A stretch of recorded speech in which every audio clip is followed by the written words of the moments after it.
And there we go. Hi, this is Vasil from the BDAN CPAs, and like here on the YouTube channel, we really want to make sure that we bring value for our listeners. And today we have like very special guest Szilvia Galambosi, who does a lot of cross-border and international coaching to business leaders and to help the companies that they lead in the cross-border fashion. So I'll let Sylvia introduce herself and talk a little bit more about her background and what you do. Thank you. Thanks, Vasil, for the opportunity. My name is Szilvia Galambosi. I'm originally Hungarian. I'm from Budapest, but I've been living across the globe for the past, 25 years, more or less.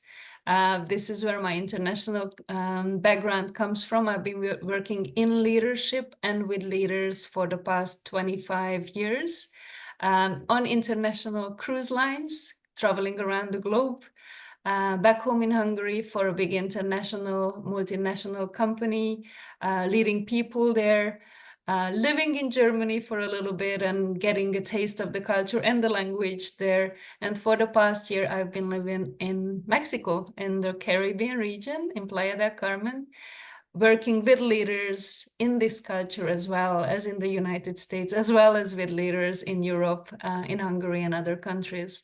So my background comes from always wanting to work with people and always wanting to be connected to the globe. I studied cruise lines and that life when I was really young. I was 22. And that 5 years gave a perspective, a completely different perspective of how small the globe is really, Yeah. how easy it is to connect with each other, how amazing it can be to get to know other cultures, other mentalities, other viewpoints or aspects in life. And so starting to work as a leader when I was 27, that was the vision that I built forward. I worked with Hungarian firms, smaller, bigger. I worked with big multinational companies, smaller, bigger. I have been having experiences in the banking sector in Hungary, also in the logistics sector in the United States. So this diverse knowledge and experience has been helping me to sort of give a different aspect to the leaders I work with, and also the different languages that helped me a lot as well.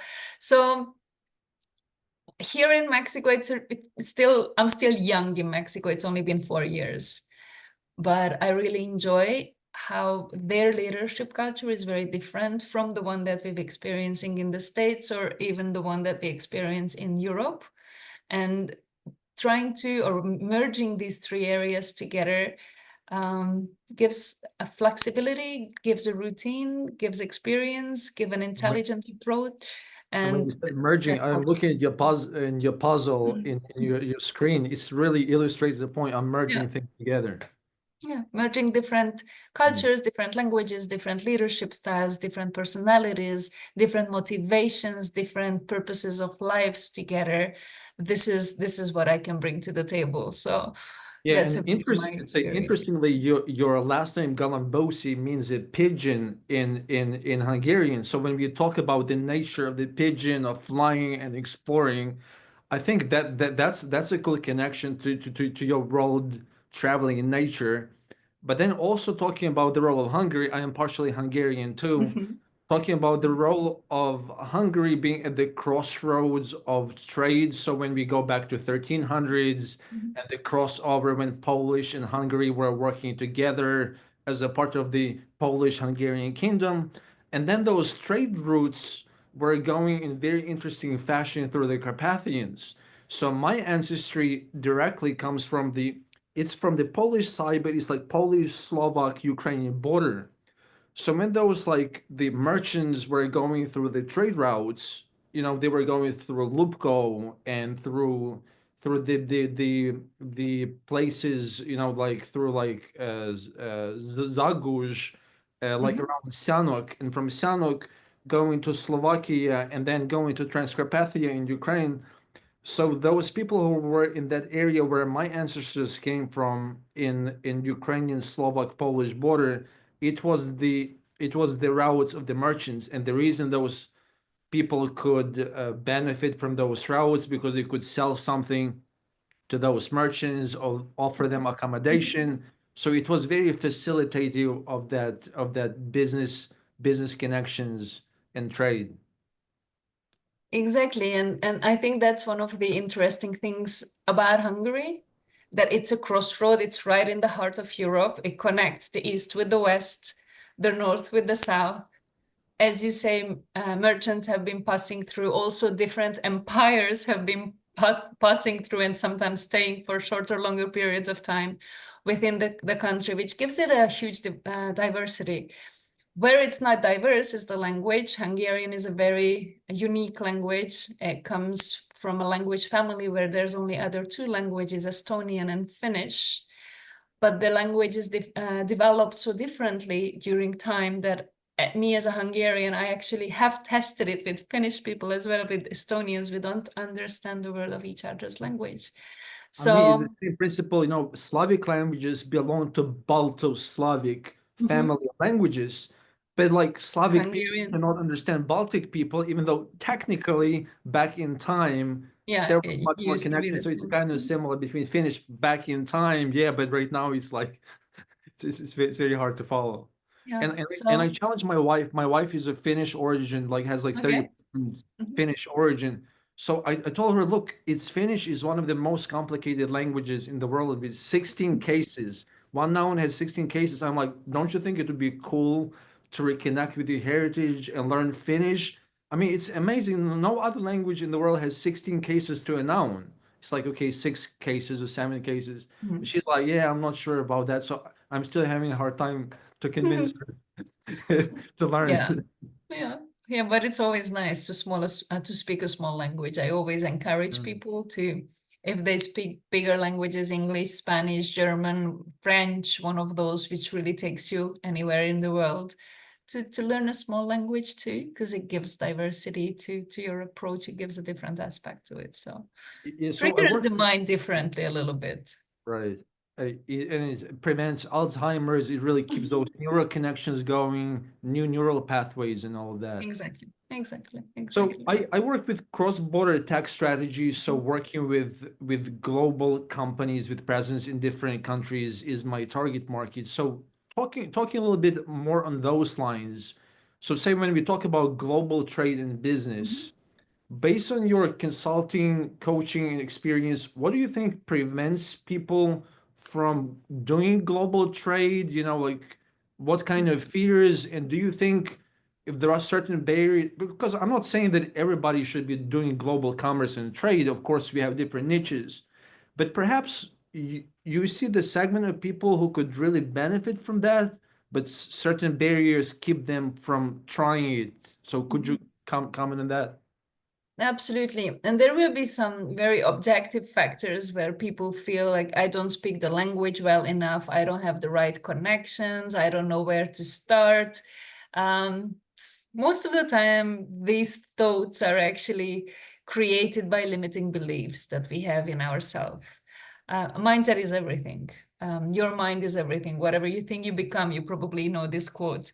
Um, and when it comes to working internationally, I think it's a mindset as well. So where do I start? What do I do? Do I really want to do this? Is it really my purpose of life? Is it something that fulfills me, that I enjoy doing, that I'm good at, that I can get paid for, but also something that I can give back to the society, back to the world Right. with?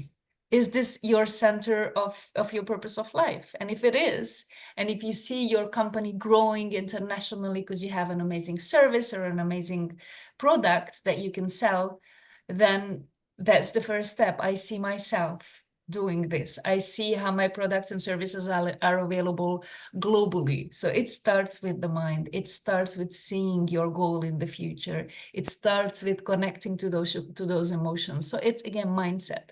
But what are those factors that, okay, so I see my vision, I'm going to be all around the world. Well, there are other things that can stop you, but also there's always a solution. So language, as we said, a lot of people that I know who are expanding, have the idea of expanding into a global market, they will want to make sure that they speak the language, at least one global language like English, properly.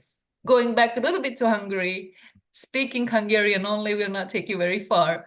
So this Right. is where we would normally start. Normally, a lot of us who work already internationally will have that capacity, and also languages, English and Spanish and German are getting stronger and stronger in the community. So let's say that we've ticked this.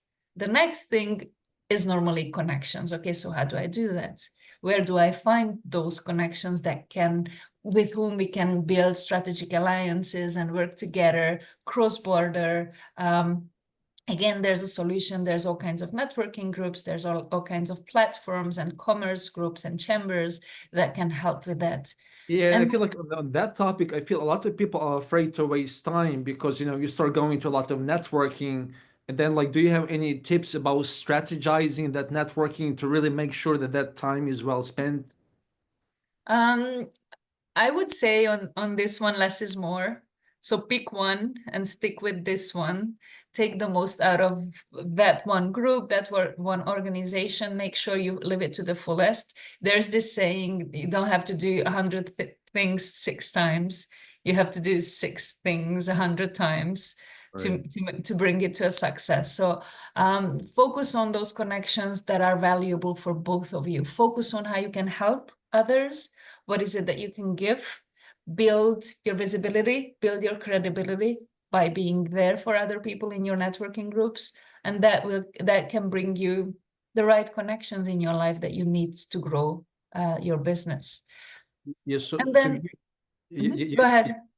yeah, you offer tests, such as disc tests. So I took the test. It was very informative and valuable because it shed light on my proclivities, where I'm leaning, where my strength, my weaknesses. So even though I knew certain things, you really helped me solidify understanding of myself as a person. To say, okay, these are my natural strength, this is my weaknesses, this is what I could do to mitigate those weaknesses and leverage my strength.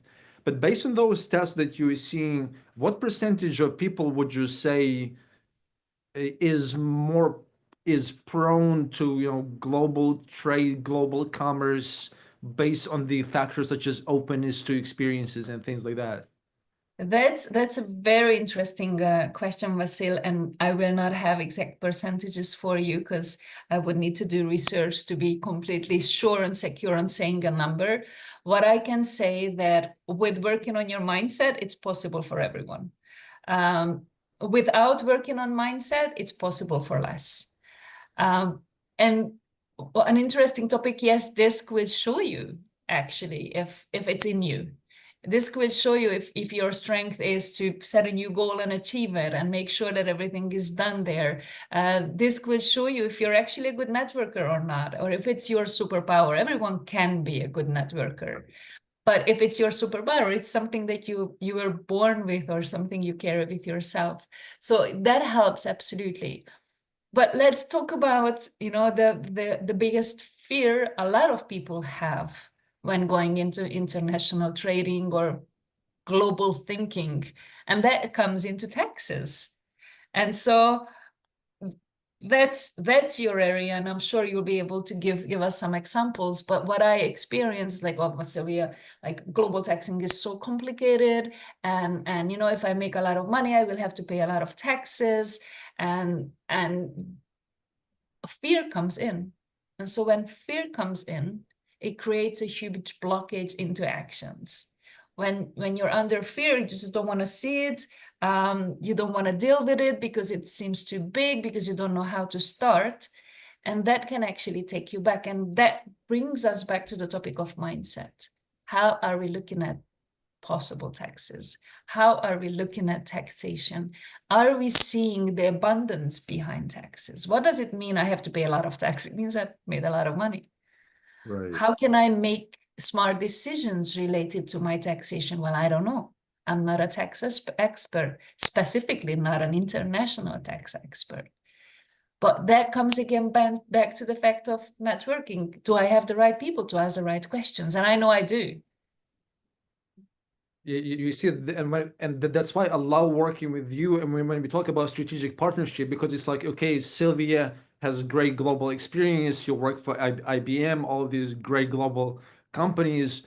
So and you can help people overcome certain barriers and help them get clarity. But then when it comes to taxes, which is one of the challenges, you can say like, hey, like you don't have, it doesn't have to be a deal breaker. You can work with somebody who can help you. So you can help with the Mhm. mindset, and then I can help with the tax piece. So it Exactly. makes the strategic partnership. Exactly. And when it comes to taxation, we procrastinate. Why? Because we have a fear, because I don't know where to start from, because it seems, specifically international taxation, it seems complicated and huge, and it seems scary as Yeah, and well. I'll give you a simple example. It's like, Yeah, okay, I can do a regular LLC. Anybody can create an LLC in the United States. But it's like, is it the right choice? I mean, it will be, if it is disregarded entity, then it will lead to that in the foreign owner disclosing his foreign bank accounts if he meets the substantial presence test. Or we can say, or does it make to set up a holding company that will own that mhm, LLC? That way, it's not a foreign individual owning the LLC directly, but it's the foreign individual owning the holding company that in turn owns a set of companies. So, so thinking through aspects like that. exactly. So it when we talk about mindset, and let's bring abundance back with the connection of taxation here, because I think it's a super interesting topic, it always starts with a small step. What is it that I vision? What are the skills that I have to reach that vision? And what are the tools or resources I can use? And when I say resources, I mean connections as well. So if I have they call it like money psychology. I did study psychology next to my master's in leadership and consultation. Money psychology is a very interesting thing. We all bring something with us when growing up as children, some ideas or thoughts or beliefs about money. Like money comes very difficultly. It's not easy. Money doesn't flow. You really have to work very hard to make a lot of money. And then it's so easy to spend. And so these beliefs can create a mindset that's not necessarily helping us to grow our businesses, but that And money we, mindset and we can be model altered and changed. and we model a lot from parents. Like Albert Bandura's social learning theory basically says that we model from other people. I mean, Exactly. primary caregivers, the parents. So the Yep. parents didn't open their bank statements because they were scared. I don't want to see, oh, I have like overdrafts, or they just didn't want to face that reality. I mean, the kids would naturally model that behavior. Or Exactly. when the parents acted, oh, we cannot, we never have enough money, then the kid grows up, scarcity mindset, oh, we never have money, oh, we never have money, and it just neurological, neurolinguistic programming. Exactly. And as you say, we absorb these things at a very early age. Up till 6, 7, 8, we absorb already most of our beliefs, for example, about money as well. Um, but what's the good thing? Now, we talked about neuroplasticity a little bit. We can alter, we can rewire the brain, we can replace the limiting beliefs with positive beliefs about money. Money flows naturally. I always have more than enough. I always have 10 times as much as I would want in my life. So that can create a completely different mindset than allows us to make those actions. Because after that, you just don't just wait and until something happens, but that allows us to make the right actions, to reach out to the right people, and also to stop procrastinating. Why? Procrastination has a very interesting psychological effect on our mind. And as long as you're not finishing a task, it's lingering there in your thoughts. It takes up memory space in your head.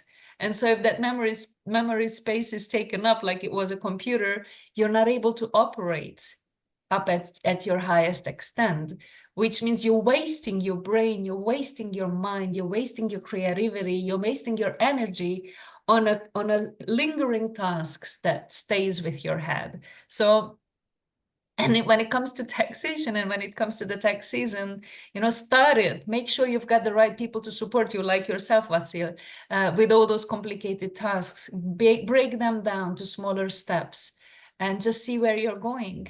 And again, let's think about taxes as a measure of how successful our businesses are. And let's make sure that we invest smartly, we make choices smartly, considering taxation. Yeah, so it's like having a good problem. So people like, oh my, how to pay so much taxes versus, oh, that's a great problem to have. Now I can use the tax strategies to help me minimize the Exactly. burden. Exactly. To make sure that I'm making the smartest decision possible. Who are the people who can help me with that? What is the resource that I have? I have Vasil, he can help me with these things. And so I think, again, it comes back to mindset. It comes back to looking at it as an opportunity. There's an opportunity in this. There's an opportunity of growth. There's an opportunity of making sure that I further expand. And without the right mindset, it won't be easy. With the right mindset, it's something possible. And I've seen, as you probably in your field of work, in your career, in my career, I have seen so many leaders growing and blooming and reaching their full potential just because of the mindset change. So Just what's your because they started to believe things differently than what they had been brought up with. Yeah, so could you talk about the case in your life where you thought that something was impossible, you dealt with some limiting beliefs that you found and proved to yourself was actually possible. You did it then to your personal life, but then could you mention about like some interesting case study that you work with somebody whom you help overcome those limiting beliefs and with what kind of outcomes?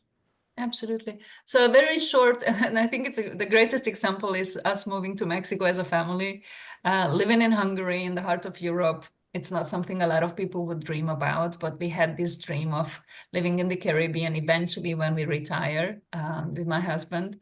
And then when the pandemic came and we were locked down in Europe, and October came and November was approaching, and we knew that the darkness is coming and the cold weather and the not very positive vibe or not very positive approach. And we just thought, okay, so we're not retired yet, but maybe it is the right time to make this decision, and maybe let's see if it works. So we came for a 3-week vacation to Playa del Carmen, and we decided to stay, and we stayed for 8 months before going home for the first time, packing up our life there, and then coming back here. Now, what I learned on that journey, and it was a really interesting message just before we were leaving home, I was really afraid. I was scared. I had 2 kids. I still have them, but at that time they were 7 and 8. They were young. Yeah. Mm. I had 2 very young kids. We didn't really know how everything is going to happen here. I already ran an international business and was working online most of the time, so that gave me flexibility. But you still never know. It's a different language that we didn't speak. It's a different culture. It's a different approach. And I was listening to an online conference that was just closing. I did international group coaching online for leaders on that event. And the closing thought of that event was the person who closed it said, dreams are scary. And if they're not scary enough, they're not big enough. So dream bigger. And that was a huge help at that stage to see this dream coming through. And then, of course, we had to put a lot of action behind it to make our life work. It wasn't an easy ride, not necessarily, but it's a dream that could come through just by believing it. I'm capable of doing this. I can make a decision. I can leave my country. I can leave the connections, and I can rebuild my life. And we did succeed. So that's So my would you say that you inherited that a lot from your parent, that openness to the world, you inherited a lot of that from your parents, or would you say that you conditioned yourself in your own way? So what I inherited from my parents, and I'm super grateful for them, is the love of travel. They're travelers themselves, and we have been traveling as a family from a very young age. When I was really little, in that era, normally only within the limitations of the regime that we lived under.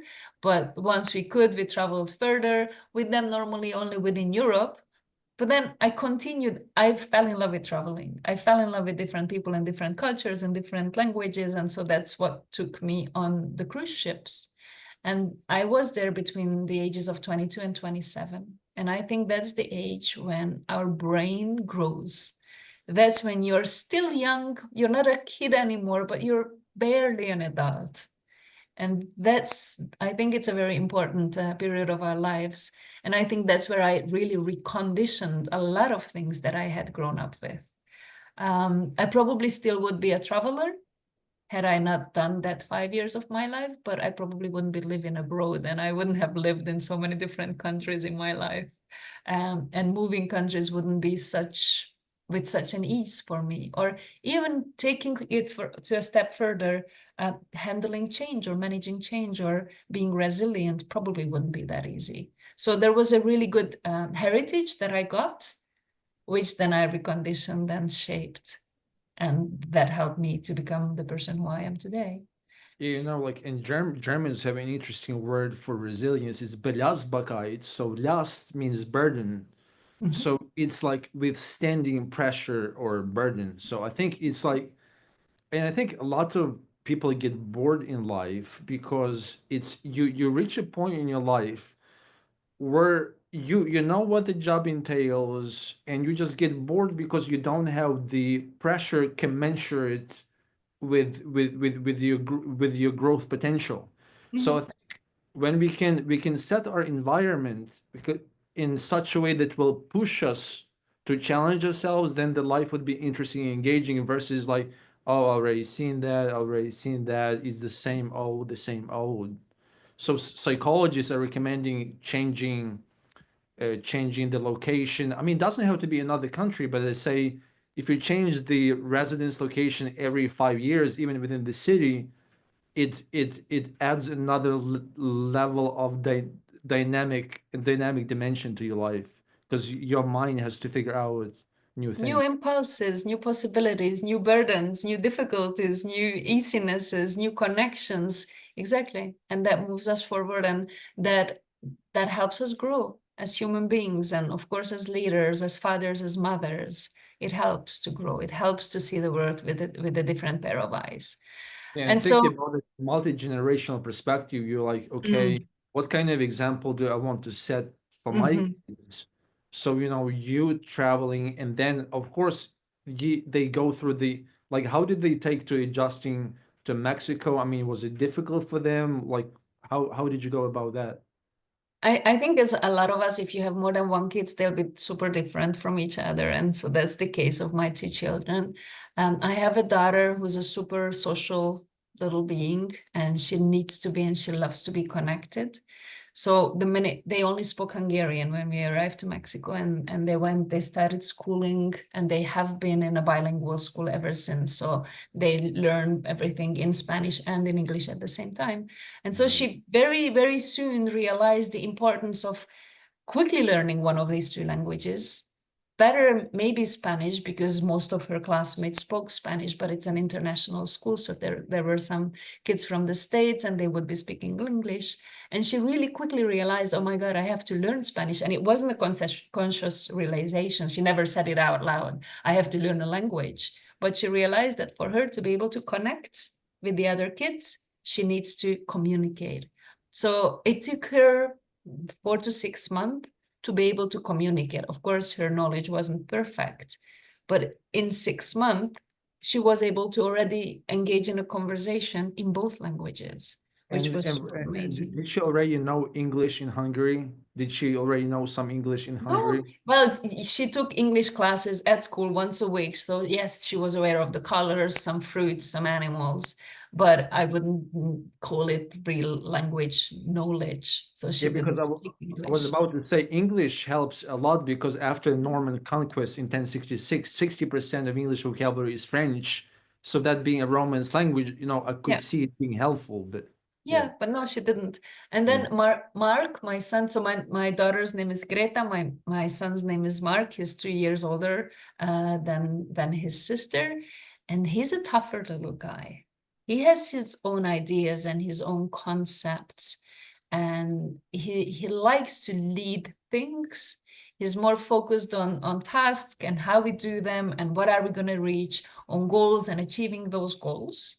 So for him, it was a tougher nut. For him, it was a little harder because he was resisting for longer Yeah. for this whole new situation. And when it's a change, it comes with a shock, it comes with anger, it comes with resistance before it can be accepted by all of us, this process we all go through. And he got stuck in resistance for a little longer, and he was even angry. So for him, it took a little longer. But the minute he realized that that helps him reaching his goals, which would be cooking, or which will be creating something, he has this knowledge that I can create better things or quicker or achieve my goals faster. That's when he clicked. And that's when it was a very fast process then to absorb the languages, because they don't learn, they just absorb like little sponges. Yeah, So so by it's now they like, speak the three languages, Hungarian, English, and Spanish, and they switch in between as easy as possible. And you know what's interesting? For them going to international schools, they don't even see it as a big thing. They come home, and when I say, as at the age of 11 and 13 that they are now, I think it's a great gift to have, to be able to speak three languages fluently. And they say, absolutely. but Mama, it's not a big deal. Like at school, everyone speaks at least three languages, and a lot of kids actually speak four because their parents are different nationalities, and so they bring two different languages already to Mexico living here. So again, that's where mindset comes into the picture. For them, it's going to be super easy to learn a fourth language or a fifth language because it's not a big deal, right? Neuroplasticity, right? Your brain gets conditioned. But Exactly. is your Exactly. And son also more, your beliefs. You believe it's not a big thing. So learning a new language will not be a big thing. is your Uh, son more into sciences, a daughter more in humanities? yes, you can say that she's more into humanities and art and creativity. And my son is more into science, he's more into history, he's more into math, he's more into the logical way of life. Yeah, because like I thought it sounds like he is a guy who is really into empirical evidence. I need empirical evidence in order to believe that. While a daughter seems to be more intuitive, more open to experiences Yeah, without needing that hard evidence right away. exactly. Well, to be very true to the dates, today is Valentine's Day. So they had a little bit of a Valentine's Day celebration at school yesterday. And to give you the sense of the difference, they came home, they did chocolate swapping chocolates at each of their classes. And so she comes home and I ask her, so how did the chocolate swapping go? How did you like it? They go, "Oh, well." And then I ask, so what did you get? And she's like, you know what? I got this box. It was beautiful. It was red colored, and it had all different flavors, chocolates in it, and I really liked it. And I so appreciated that person to think that deeply about me when giving me that box of chocolate. And then I asked my son, so how did you like it? It was really nice, Mom. I'm like, and what did you get? Well, I got a Milky Way. It was that size, and it was 22 grams. Yeah. And I think that gives us a That's sense of how different they are. that's great. And again, if you connect it back to disc, it's amazing to see how they're different colors or different types, different profiles. And for me as a mother, it's really nice to see how they collaborate and how everyone can use their superpowers when they do their things together. And this is what I do as a leadership coach as well. I look at teams to see how we can use every person's superpower to make sure they're really using their capabilities in the role that they are, so the team, so the company can grow together. So that's a really nice one. But before, I'll give you one example of a client, but I would love to hear an example from your experience. What is it that you see related to cross-border trade, international taxation? Do you have a good case study that speaks about maybe even limiting beliefs and then reaching something differently? Yeah, in the cross-border tax strategy space. Yeah, so Absolutely. like I can use the one who so this guy approached me. He's from Ukraine and he has two Ukrainian partners, software developers. Mhm. And they already had some presence in Ukraine, in Poland, in Estonia. Okay. And they lived in different locations too in Europe, and they thought we would like to enter the US market too, but they were confused about how it works. So they did a simple and easy way, like what most foreigners hear about Delaware.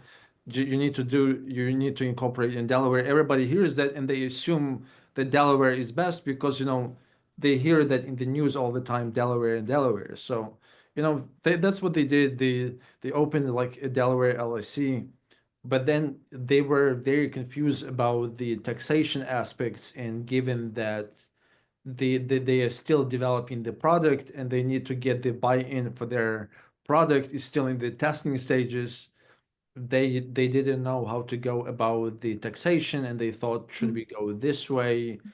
And so I recommended that they change that taxation of that LLC to the corporation, because when they change it to the corporate form of taxation, they wouldn't have to they wouldn't have the same requirements. It will be easier for them, given that they are still in the development stage. It will be more advantageous for them and less compliance than had they owned that LLC as foreign individuals. So going that route would help them streamline the tax compliance factors, given that they are foreign individuals. And now, in the eyes of the US tax law, they have the corporation, which is totally separate from them as individuals. Because when we talk about pass-through entities, there is, from the legal perspective, the LLC or partnership is separate from the legal perspective. But from the tax perspective, the tax law sees those entities as pass-through, meaning it ends up on the individual's tax return. So it brings its own set of tax dimensions. But if you talk about standalone corporation for the corporate taxation, it's a totally different taxation mechanism that can relieve the foreign-born individuals from additional complexities stemming from owning the entity outright. So explaining them and helping them see the clarity goes back to your point that people can get hung up because it's confusing. But when I have somebody explaining them to them and and instituting the mechanisms like that, they go, oh, I can see it now. It's much easier for me to process and do business there because I know exactly what's required of us. Yeah, and it's always amazing to see when it really is expertise that we can use. So with the expanding world and the expanding possibilities, we don't need to know it all.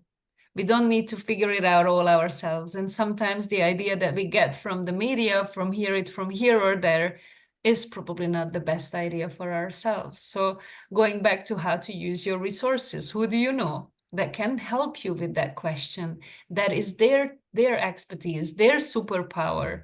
And so I don't have to waste time and money and energy to trying to figure something out myself, then maybe Right. will not even be the best solution. So yeah, Right. absolutely. That's a super good example, Vasil.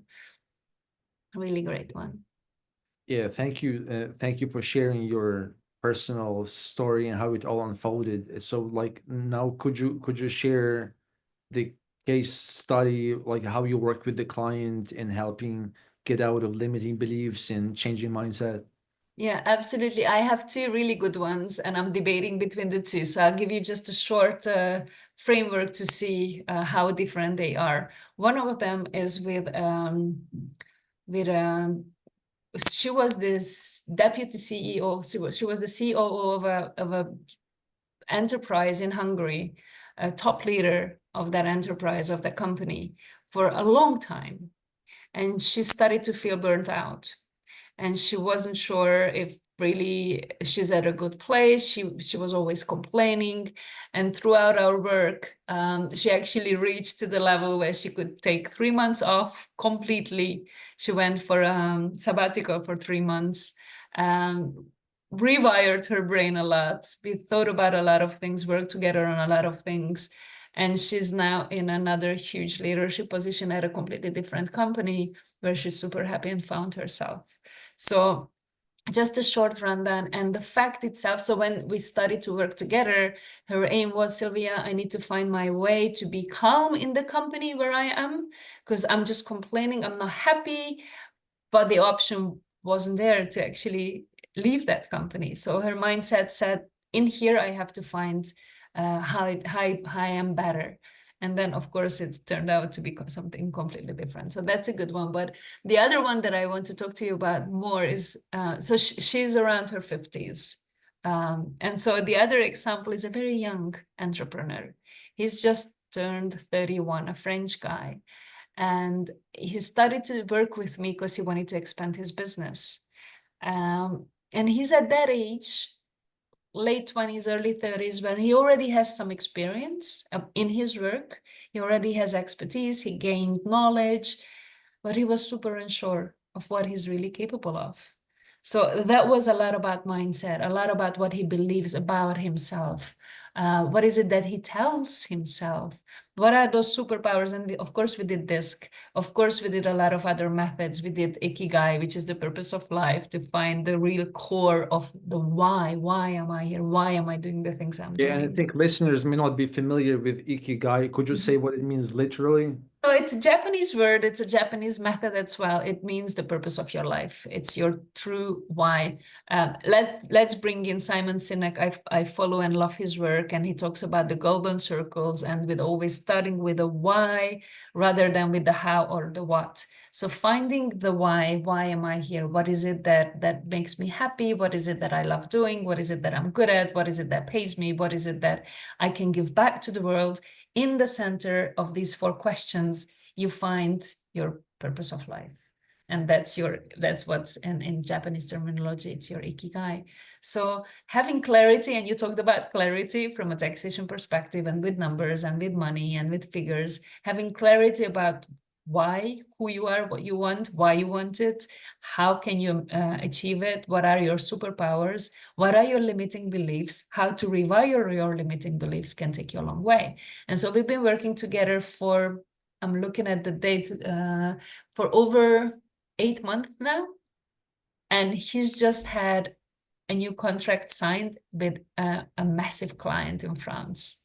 And he's as happy as you can imagine.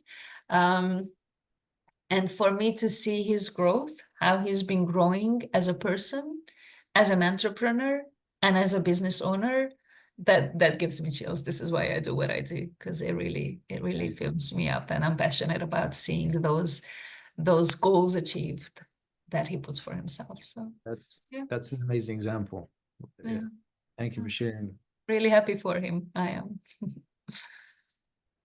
Yeah, so when we get to self-sabotaging behaviors, I mean, Mhm. self-sabotage can manifest in different ways, but let's focus specifically on tax sabotage, meaning that we already touched on that subject, so that not wanting to face the grind of getting the documents together for the prior year performance. So as a result, the business owners may not want to engage with that, or they feel that they don't have resources to engage with preparing the documents for their accountants, and as a way, it lingers into the another year, and then their memory is clogged, they cannot fully focus. So when we talk about like self-sabotaging behaviors like that, and then another form of self-sabotage may be, somebody may say, well, I'm not sure if that's deductible, but I'm gonna stretch it, or I'm gonna exaggerate it. So Mhm. the person knows that it's not may not be a good idea to stretch it or exaggerate it because it will be against the tax law, but they may be thinking, you know what, maybe it will pass, maybe we'll just exaggerate it here and there. So we can talk about like self-sabotage, like i.e. procrastination with taxes, or we have another self-sabotage like under-reporting of income, or just messing with the numbers. So like, There's What could There's you so comment? many ways. I actually work with Okay. the saboteurs that we can have from a psychology perspective, and there's so many ways we can sabotage ourselves. And what's interesting to know is that there's always some other driver behind being self-sabotaging. So there's some sort of an emotion, some sort of limiting belief, let's use that word again, that stops us from doing the right thing. When it comes to taxation, it's normal, the driving factor is normally fear. Fear of not achieving what I want, not being good enough, not understanding, figuring out that I'm not intelligent enough to understand all this process. So normally self-sabotaging is driven by a deep emotion. And And again, then I didn't take care of the family taxes. Now my wife is not happy with me. Now it becomes self-fulfilling prophecy that I'm not good enough. And my wife is exactly, saying, "How come you couldn't even file the taxes?" And exactly, like exactly. self-fulfilling prophecy. Yeah, and so when it's the self-fulfilling prophecy, there's normally fear or another deep emotion behind it, driving it, and so we create unknowingly, unconsciously, we create the circumstances where we prove to ourselves, "Oh, Sylvia, you thought you're not good enough. There you go. You proved it to yourself." So, but that comes from a limiting belief, and that's something we can work with. When again, and it's so easy to do like 3 steps back and look at it from the outside. Okay, so when it comes to taxation, what is it that I need? I need help because it's not my expertise. I can try and stretch limits, but if I've done it once, if I've done it twice, if I've done it 3 times and I get caught and I get in trouble, maybe it's a clear sign that I'm self-sabotaging myself. And what do I do to get out of this circle? I ask for help. Who is it It's that I can bring in? Where can I help myself? What are the resources again that I have that will help me to stop this? Because I'm realizing, but normally realization phase is the first. I'm realizing I've done it again. Oh my God, this is happening to me again. Oh my God, I've procrastinated my taxes to the next year now in 3 years in a row. So if it happens over and over again, be mindful about it because you might be self-sabotaging yourself. And if that's the case, first of all, just think, because in these cases, normally we don't think, okay, I want to stop it. What do I need a tax expert because I'm done with this. I don't want to commit the same error ever again. So would you say that certain disk types are more prone to procrastination than others? Well, if you talk about disc is behavior. So behavior is the tip of the iceberg. Behavior is what we show to the world. Behavior is how we act, not necessarily who we are. So disc doesn't talk about personality. It just talks about how we act, how we I mean, behave. okay, Myers-Briggs, but like, But what would you say a certain percentage of people like is more prone than others? yeah, so how we can bring this in this we talk about human connection focus or task focus. And so easily you can already see that those people that are more like human connection focused, they don't normally pay that much attention to facts and figures and dates and deadlines and analysis and a structured way of thinking, because for them what's more important is let's talk, let's work together, let's create together. So because if it's more important, they're going to put more focus, more time, more energy into keeping the human connections. And so those could be the types that will not be on top of dates and deadlines and taxes, for example, that much.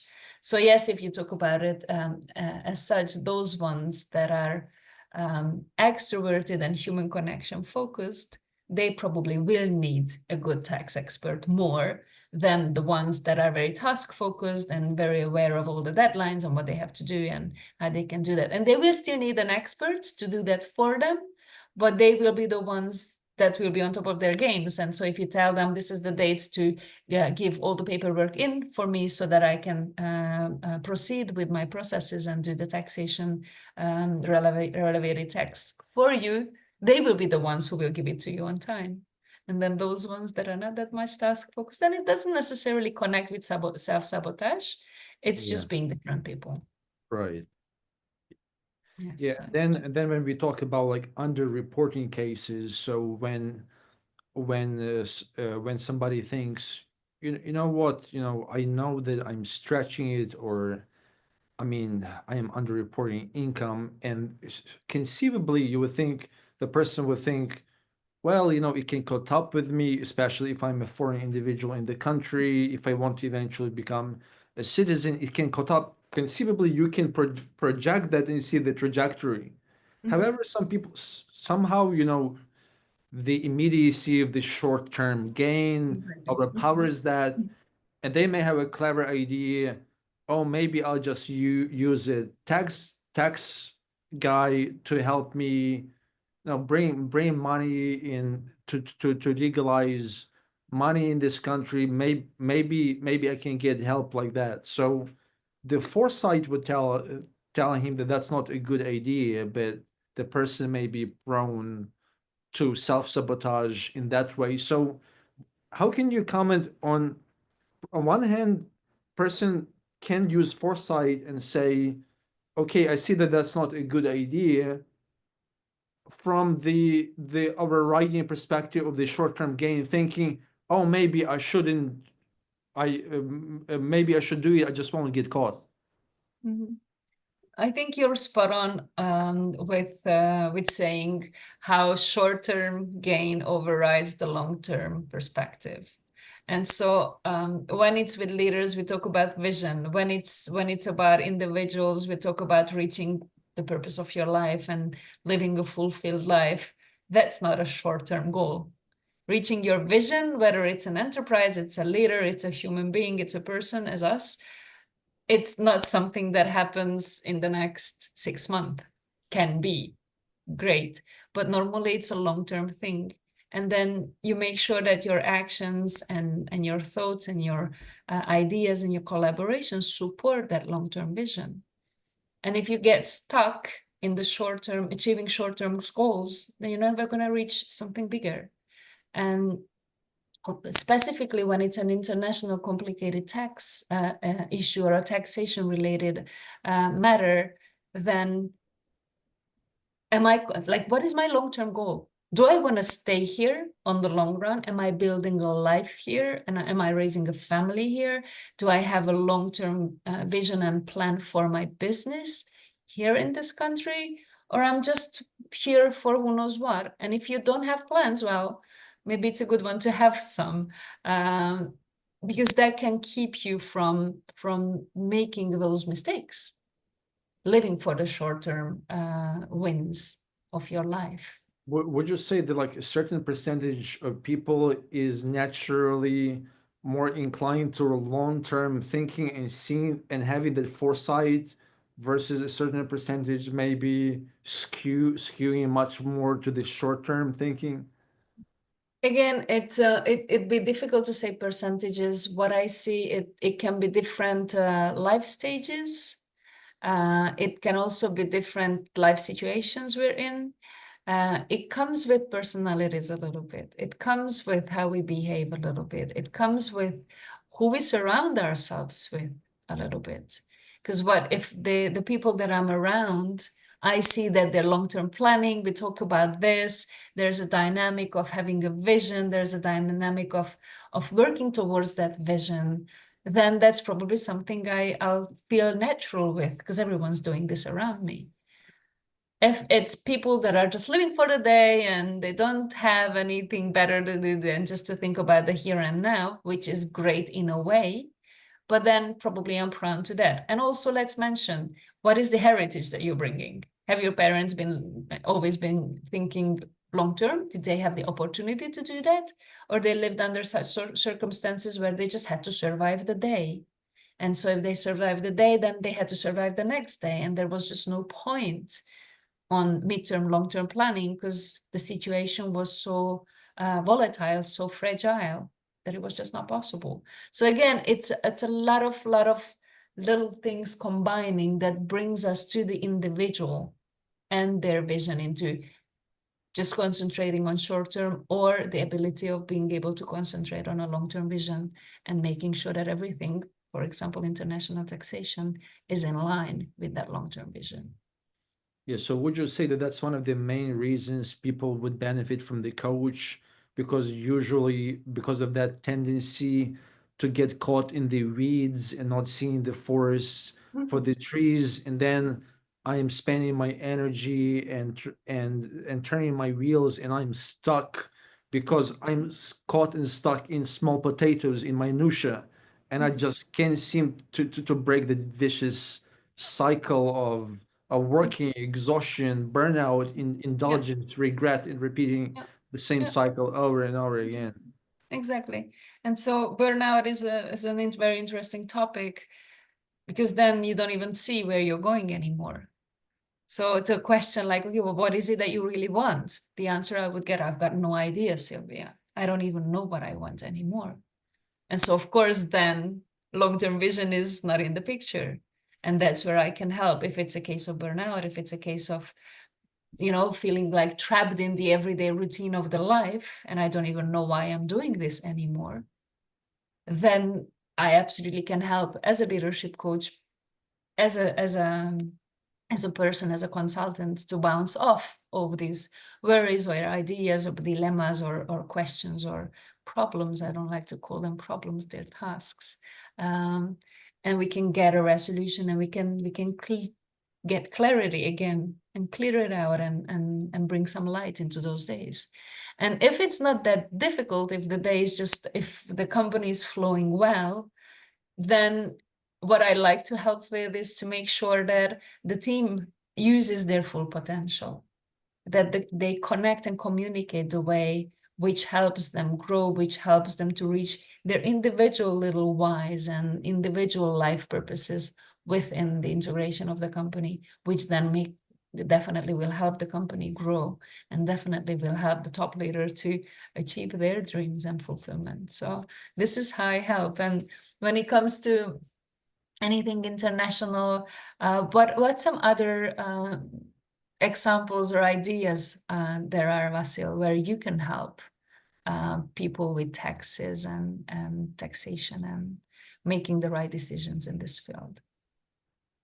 Yeah, I think it goes back, to that uh, inability or lack of desire to face reality. Because Mhm, I think, sometimes you ask the client, could you provide X with your data? And the client lingers, the client procrastinates, and you think, why is that? Well, in general, people don't want that. A, they find accounting boring and monotone, mhm, and B, they don't want to face it. mhm, Because if they open the bank account, and what if they are not happy with what they see in the bank account? It will push them into thinking perhaps I should change something. But if the person is not used to accepting the challenge, maybe think I mhm, already have too much going on. I just out of sight, out of mind. I just act as if it doesn't exist there.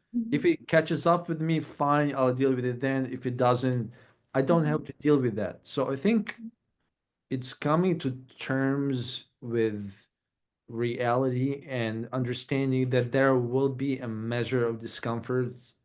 Because, like, yeah, I could, it's like somebody said, like, we either follow the pig pattern or an ape pattern. So pig stands for pursuit of instant gratification, mhm. or ape is avoidance of painful experience.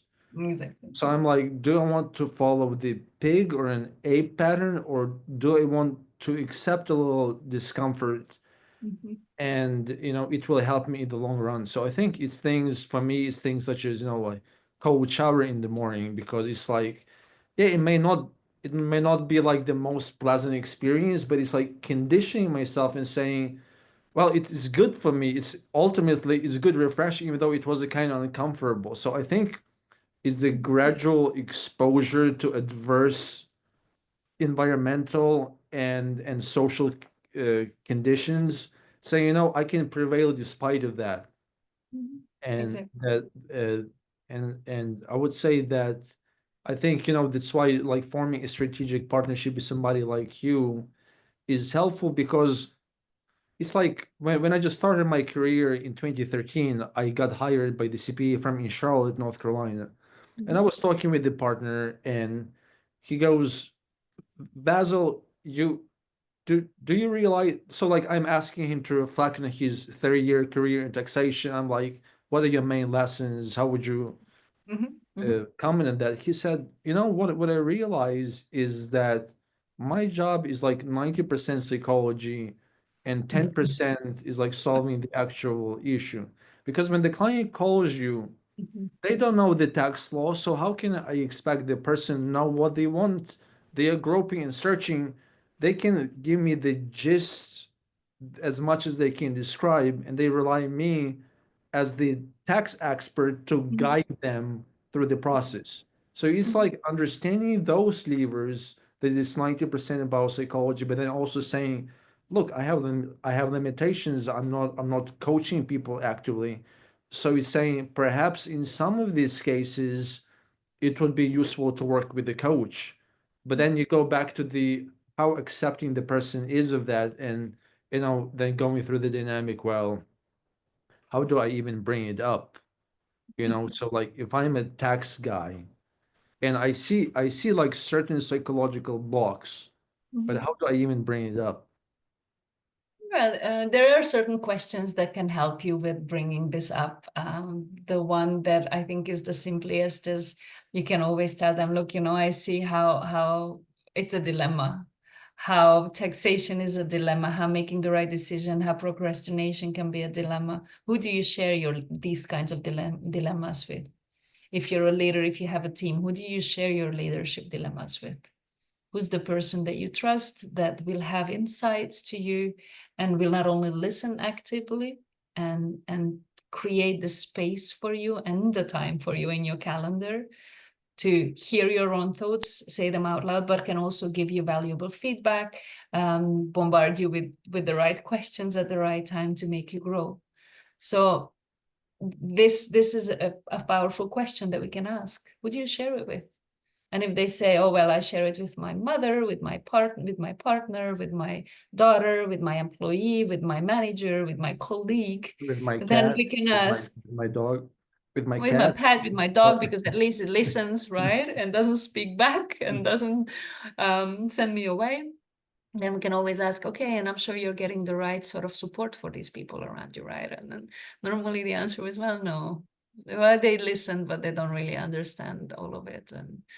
And so that could be a good way to Yeah, I get them think closer to understanding it. What I'm seeing out there, and it actually makes me really happy, more and more people realize that it's great to have someone to talk to about these kinds of things in their lives. right. So the value of having a leadership coach by your side has been increasing in the past 15 years since I've been doing this individually under my business, and that really fills my heart with happiness. So. Yeah, I think like what you shared is incredible, and I love how we could discuss how tax issues or challenges with the IRS or tax authorities usually stem from much larger psychological Yeah, barriers, they come from constraints. somewhere else. Exactly. So it's just understanding those relationships and saying, okay, how can we help these people if I cannot, if, and going back to your point, it's about vision and it's about skills and the tools and saying, okay, I would love to hear this person, but I see some psychological hangups. So I need somebody's involvement to help me with that case, to help that person, like, because I'm at the end of what I could do. That way we can bring those collaborative perspective and partnerships to truly help the client, not just from addressing one component, but going to the crux and help solve that. So it will manifest not only in taxes, but in the spillover effects in other areas of life too. Exactly. And in the abundance mindset and about believing that anything is really possible. Yeah, so thank you so much for being with us today and sharing what you did and doing this great work, empowering people to embrace their life stories, to craft their life stories, and providing the support for them and that infrastructure to make that possible. No, thank you, Vasil. It's been an honor. It's been a great experience, and it's been a huge privilege to be here with you. to think together, to challenge each other's ideas and create something amazing. So thank you for the opportunity, and you know how much I value your international tax expertise. For me, it's very complicated, but you make it look so simple and so self-driven. So thank you for that. No, And I know it's strategic not so. partnership. It's a strategic partnership. Thank you. It was a great talk. Exactly. Bye. Thank you so much. Have a good rest of the day. You too. Okay.